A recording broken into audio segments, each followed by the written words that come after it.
जो बहू मायके में राजकुमारी थी, अब ससुराल में नौकरानी है। क्या कभी सोचा है, जो लड़की मायके में रानी थी, वह ससुराल में आते ही जिम्मेदारियों के गुलाम क्यों बन जाती है।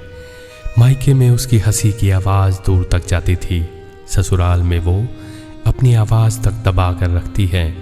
कभी सजी धजी राजकुमारी थी, अब चूल्हे चौके की थकी हुई तस्वीर बन गई है। जिसे घर की जान कहा जाता था, वो अब हर बात पर ताने सुनती है। जो माँ बाप की दुलारी थी, वो अब हर बात पर खुद को दोषी मानती है।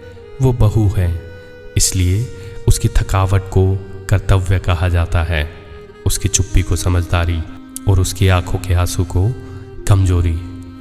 नेहा एक छोटे से शहर की लड़की, मायके में लाड़ दुलार आराम सब कुछ था।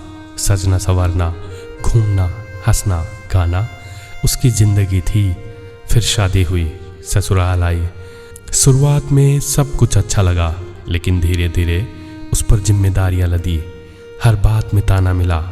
मायके में क्या ऐसे सिखाया?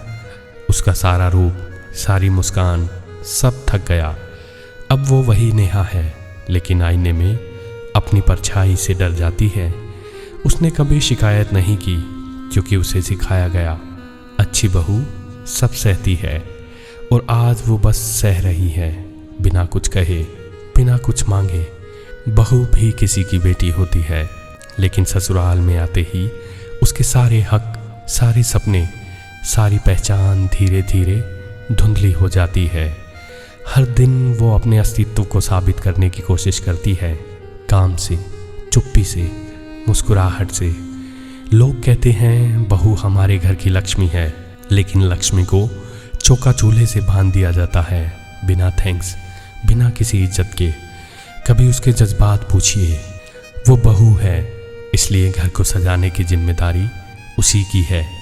लेकिन क्या कभी किसी ने उससे पूछा, तुम्हारा मन कैसा है?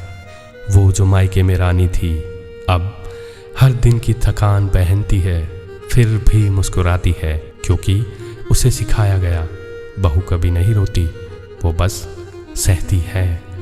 बहू कोई मेहमान नहीं, वो एक इंसान है, भावनाओं, थकावट और इच्छाओं के साथ। उससे आदर्श की उम्मीद करो, पर इंसानियत के साथ व्यवहार भी करो।